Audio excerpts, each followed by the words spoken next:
Welcome back to another episode of Scale Like a Savage podcast. My name is Britany Boatwright, along with my lovely co-host Jamie Seneca down in South Florida.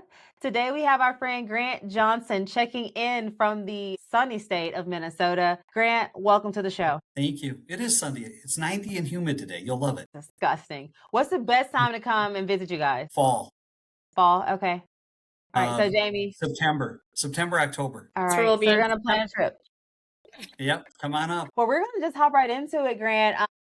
So much to talk about with you. You truly do lead a phenomenal team. And before I actually get to this first question, Jamie, I think that people will want to know, like, who the hell is Grant Johnson and why should we even listen to what he knows about scaling? Yes. Grant, I would like to know too. So. Yeah. Well, if Grant was telling us he doesn't run his own team, right? Not day to day. Amber and Katie run the day to day. I help with recruiting and I run our commercial division. Okay. Well, Grant and his team were just ranked on the top 40 enterprise team, Real Trends Verified, for the entire country. Yes, we were. Huge. Incredible. And how big is your organization, Grant? Our team is about 165 agents, give or take, depending on the day. In Minnesota, Wisconsin, we are probably going to expand to other states this year. Is the plan. Okay. Love that. We will come to Tennessee. You will come to Tennessee. No, I'm kidding. Tennessee and Florida takeover. Yep. He's like, I'm on here to learn what you girls are doing in Tennessee and Florida too. But I love that. Yeah. So and how many homes you guys sell each year? Last year it was like 836, I think. Just about 320 million in volume. So that was our best year ever, though. You need to understand that last year was 800 some. The year before was like 550. And the year before that was like 270. So we've done pretty quick growth. But we've also gone from 35 agents to 165 agents in 2 years. Wow. So guys, I want y'all to know personally for my business, I mean, we're right now under 30. This week I had the privilege of talking to 8 agents and 5 of them signed up. So we'll be at 28 by the end of this week. So Grant, what I'm hearing is it's possible, Britany, if you close 270 this year, you'll close 520 next year and be on the road to 1,000 is what I'm hearing. Do you believe you can do it? Oh, absolutely. Then yes, you'll do it. Love that. Okay, Jamie, we got goals. I love that. It's 100%. Good. Yeah. Well, Grant, you weren't always this like mega powerhouse enterprise team though. So the very first question I wanted to ask is, before we get into like fully what you have built right now and how everything works behind the scenes, I want you to take us back to a moment where you almost didn't like keep going and what was happening in your life at that time. I probably had one of those moments last week. I mean, let's be honest. I bet you 4 or 5 years ago when I did our P&L and we weren't making any money, I was pretty close to quitting, or at least quitting running a team.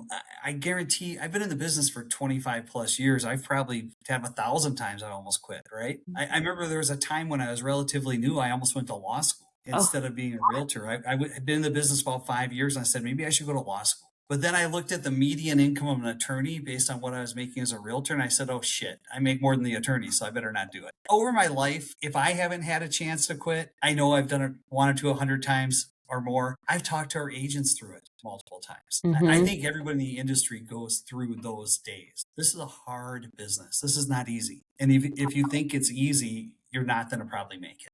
25 years. How long have you been building your team? I have people that have been on our team for as long as 10 years. Or more. But we stayed small for years on purpose. I did not want to start building a team really big until my daughter graduated high school because I wanted to make sure I was involved in her life. She did a lot of competitive dance. I didn't want to miss any of the travel. I didn't want to miss any of the competitions. So we stayed at a team for years that probably sold 100 to 150 homes, which when you say that, it sounds kind of cocky to say that's a small team because it really isn't. And probably had, 15, 20 agents for years. And then once she graduated, she's now graduated college. But once she graduated about 4 years ago, we decided to actually go for it. Love it.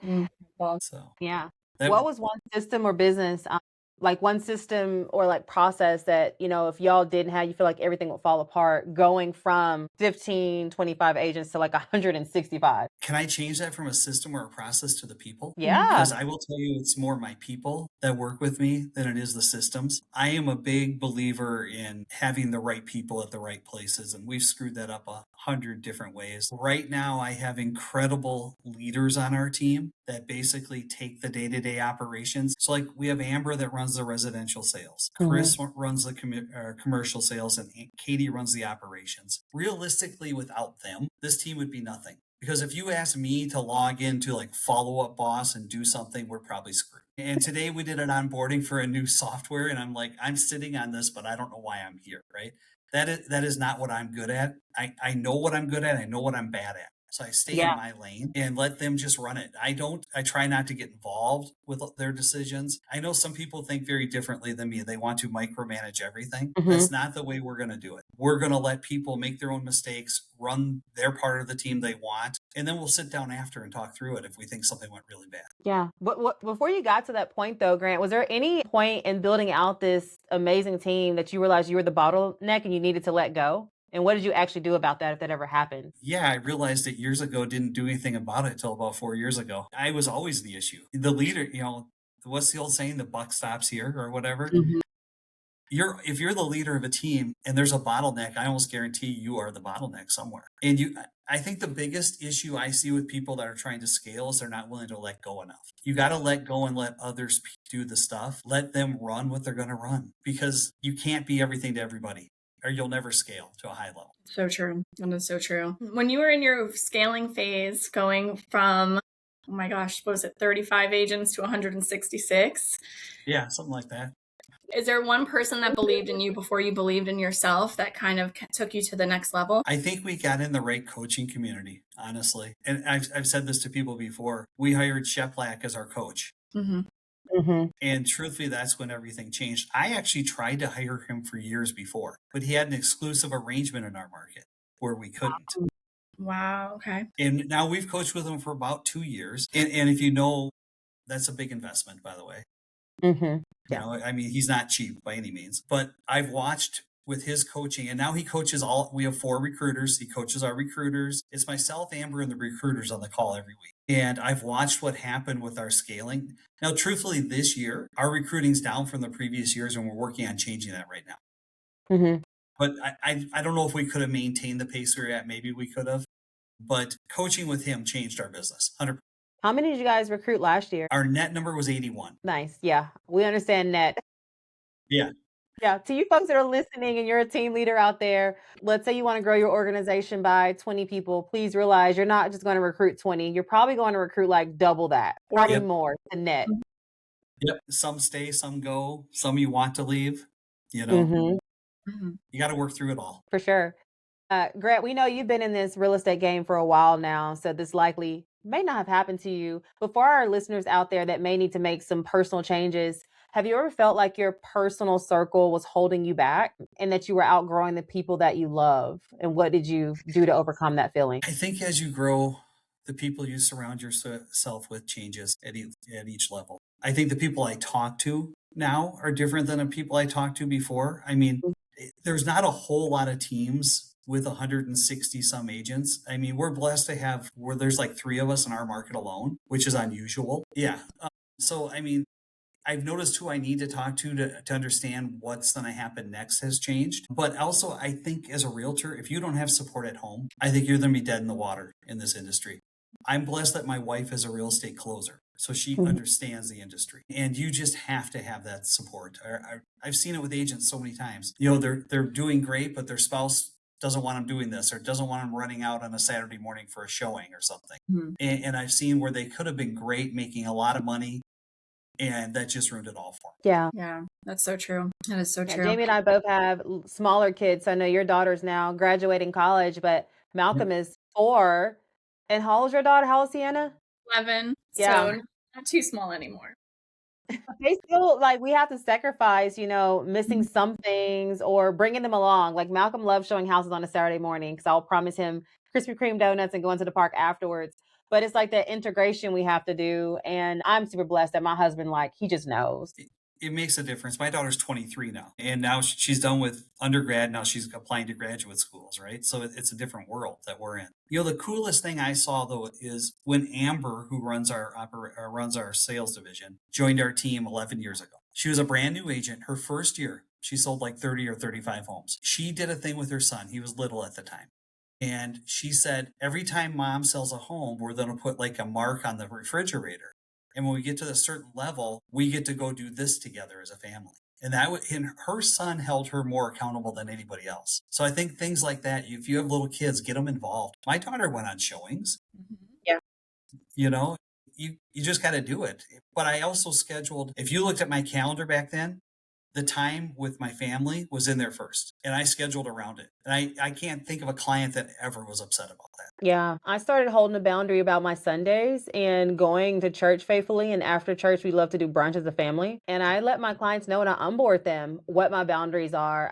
As a brand new agent, though, I was not that way in 2017. I said yes to everything and I ran like a maniac. Jamie, did you have that same experience, like where you had to like set boundaries in place at one point? Oh yeah. In the beginning, I took everything that I came across, and that gets you burnt out really quick for sure. But now in my calendar, I have my family time, my vacation time scheduled, our streaming time right now scheduled. So it's like everything is time blocked to just help me better manage it. Yeah, y'all You have stay to. and keep the Keys. I'm like, damn, do they like have a boathouse in the Keys? Y'all are always at the beach, Jamie. I know, I love it. But we can work from there too, right? So that's awesome. Yeah. I want to go to the Keys. Let's go. We can all go on vacation. We'll go in January. Yeah, when he's miserable, we'll all go down to Florida. When it's not 20 by you. Uh-huh. So Grant, what's one decision that you made where most people around you might have disagreed with when you were scaling? And how did it turn out for you? Good or bad? I probably have some of both. Scaling, I probably spent more money on crap we didn't need as a team we tried things because it sounded cool. And, let's switch to this CRM. Let's do this. Let's do that. I think my biggest issue is that I probably see a shiny. I used to do this. I don't do as much anymore. Here's a shiny object. Let's try it. Right. Mm. And I think that hurt us a lot during growth. Now we don't try a lot of things. We don't necessarily always want to be the first to do something anymore.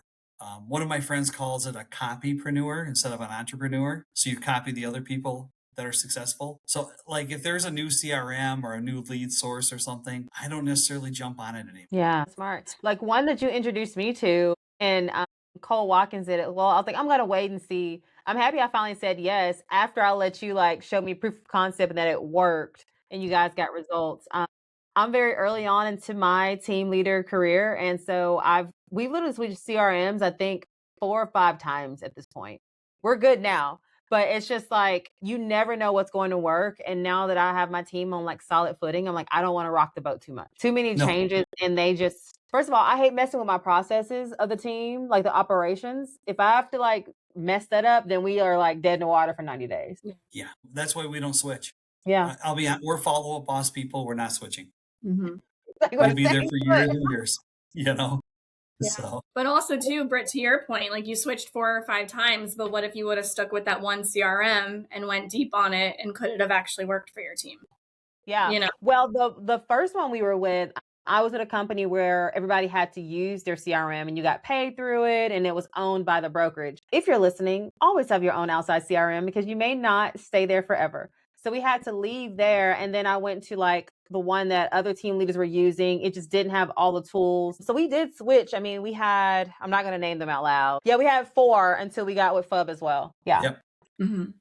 So and it does everything that we needed to do. And it's simple to operate. Yeah, yeah, for sure. Grant, this is something I had to start doing last year. I'm fortunate. I also coach within the Shiplap community. I have 2 coaches now with them, one for marketing and one for being a better leader. I'm insane, but I'm on this scaling journey. So it takes what it takes. But what were some standards you had to put in place when you realized you guys wanted to grow from 35 to 150 plus? And did you get pushback on those standards? Because I know I did initially. I think we still get pushback on standards, no matter what. We did more standards along the follow-up, what was expected there, because for years we kind of just let people do what they wanted. We were happy. We were selling 100, 150 homes a year, making a good living, and, people are doing what they wanted. And so now we do have more standards in place when it comes to that. Truthfully, getting me out of that role was probably the biggest solution, to let somebody else hold the agents accountable instead of me, because I'm probably more likely to say, oh yeah, you're okay. Don't worry about it. and Yeah. other people aren't that. But I told you earlier too that if you have an agent that joins your team, we had one join us this year. She sells 50 homes a year. She doesn't want our leads. She wanted to be part of a community, part of a team. So am I going to go tell her she has to have X number of conversations a day? No, I'm not. Because she already has her business. She has what she wants. And we're just trying to add to it now and help her grow. I feel like that's where I had to grow myself as a leader, because I was going very heavy on standards, but then realizing everyone has their own individual definition of success, right? And understanding that multiple ways is better than just one. Yeah. Do you know your numbers good enough to know that if an agent sells X number of homes on your team, you're profitable? Because you should know that, right? So like I know if an agent on our team who doesn't take team leads, that's one of the things, sells 3 homes a year, I'm making a profit on it. And so I'm okay with some of those people being here if they're just going to be team agents, not take team leads, as long as they're not a time suck for our staff. So once they become an issue for our staff, that changes everything. But if you want to be here and sell 3, 5, 6 homes a year, I'm okay with it. You're happy. We're making a profit. I have an agent that's been on our team for 12 years, sells 15 to 22 homes a year every year, doesn't want to do anymore. I'm not going to force him to do more, right? He's happy. It's him and his dog. They live a great life together and they're happy. But do I want to get rid of a guy that's going to sell 20 homes a year? No. So That's so interesting, because you go to all these conferences, everybody gets on stage. And I think, Jamie, as newer team leaders, we're like super impressionable. And we're like, wait, they do it this way, burn our shit down, our way sucks. And you keep switching and giving your team whiplash. Like, so hearing that you don't even, you don't have a production standard, Grant? Like, it's the first I'm hearing from somebody. I've never heard that before. maybe I'm weird. But it's not come down to what they're like, right? If they are a time suck for the staff, that's a different thing. Mm-hmm. But you sell 5, 6 homes a year. I'm going to make money. You're going to make money if that's what you want. I don't believe I can take somebody. Jamie, say you want to be an agent that sells 15 to 20 homes a year. Am I going to be able to force you to sell 30? Absolutely. Okay. Would you take an agent that sells 20 homes a year consistently for 10 years on your team? Oh, for sure. Okay. So why am I going to try to force this person to be something they don't want to be when I'm perfectly happy with their production and so are they? Why don't I just add more people to the team then? This is what we've done. I personally, and I know people disagree, and I have friends that do it differently. I would rather have a team of 200 people each selling 15 homes a year than a team of 10 people each selling 50. Because if I lose one of those 200, I'm not screwed. If I have a team of 10 and they're each selling 50 and I lose one, I got some work to do. So that's my theory. It's not theory for everybody. I know people that do it differently and they're very successful, but this is just how we run. Yeah. I'll be honest. I've struggled with keeping people because we've heard otherwise. You're like, you should have a standard, minimum production standard. And then I'm like, well, they're awesome people. They're good for our culture. They're like the person that will literally pray and cut up with everybody. And they're the ones people call. They may not be the savage out there, selling. So it's really refreshing to hear that perspective, Grant. Thank you. It's just, we're different that way. Now, if you're taking team leads, don't get me wrong, we have a follow-up standard. Yeah. You are going to follow our follow-up plan or you're not going to get leads. So there is a difference that way for us. We operate, I hate to say it, almost like a brokerage within a brokerage. Mm-hmm. Love that. What's the most expensive lesson you've learned in this business? But like something you had to learn the hard way. It doesn't have to be dollars, but like it was a hard lesson. Because I have mine. I'm sure Jamie has hers too. I probably have dollars and time. I've wasted so much time in this business doing things I probably shouldn't have been doing that don't make me any money. Like what? I can think of things where early in my career, I missed family stuff and stuff with my friends. Mm-hmm. So like my friends, I got in the business at 22 years old. So it was pretty young. I would miss because I had showings, like going out on a lake with people that are my friends on a Saturday. I would miss a lot of that stuff. And if I have a regret, it's that. Yeah. That I didn't prioritize that. And that's why I think when our daughter's adopted, when we adopted her, that's why I think I prioritized I don't want to miss her life. It's because I missed enough of mine in my early 20s because of this business. Oh. Jamie, you started early too. Do you feel like the same was true for you? I was going to say, it was a very similar story. I started at 21, never bought or sold a house before, and I just needed to grind and figure this out. And that was really challenging for me. And the change for me was when I had my daughter 11 years ago was, okay, let me start leveraging, let me start building systems, let me start building processes because I do want time with my family. When I started the brokerage, that part got even more challenging because then I had to get sucked back into the daily grind, where some friendships have also been lost and changed because of that, which has been very taxing. And you're wondering sometimes, is that the right decision, right? Like, do you lose that friendship to grow the company? And you have to make some really hard decisions that way too. Yeah. It's true. That's the biggest regret I have in the industry. Yeah. So what I'm hearing, because you started off when we first started talking that, your people, it wasn't a system, it wasn't a process, it was just having the right people. So you win with people. And then I'm also hearing you could potentially lose people too on your journey to winning and, scaling out a company. I know I've had that heartbreak. Like 2025 kicked my butt, like losing folks that like are really close to me.